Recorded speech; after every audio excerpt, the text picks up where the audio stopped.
দ্বন্দ্বে কোনো আনন্দ নাই, আপোস করো ভাই, লিগ্যাল এইড আছে পাশে, কোনো চিন্তা নাই।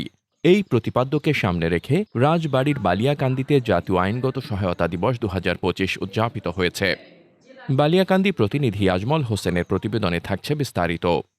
২৮ এপ্রিল সোমবার সকাল ১১টায় বহরপুর ইউনিয়ন লিগ্যাল এইড কমিটির আয়োজনে র্যালি ও আলোচনা সভার আয়োজন করা হয়।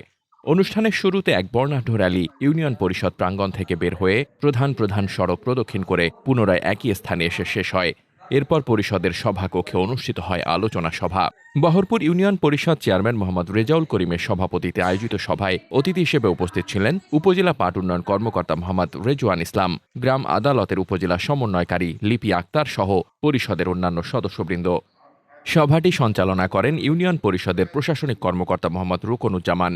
আলোচনা সভায় বক্তারা বলেন, গ্রাম আদালত বা ইউনিয়ন পরিষদের মাধ্যমে সহজে ও বিনামূল্যে আইনি সহায়তা পাওয়া যায়, যা অন্য কোনো মাধ্যমে পাওয়া কঠিন। তাই তারা সকল নাগরিককে ইউনিয়ন পরিষদের মাধ্যমে প্রাথমিক আইনি সহায়তা নেওয়ার আহ্বান জানান। বক্তারা আরও বলেন, প্রতিটি নাগরিকের আইনি সহায়তা পাওয়ার অধিকার রয়েছে এবং আইন সবার জন্য সমান। মোহাম্মদ শামীম রেজা, দৈনিক খোলা চোখ। আপনার স্বপ্নের যাত্রা হোক ফ্লাই ইনফিনিটির সাথে।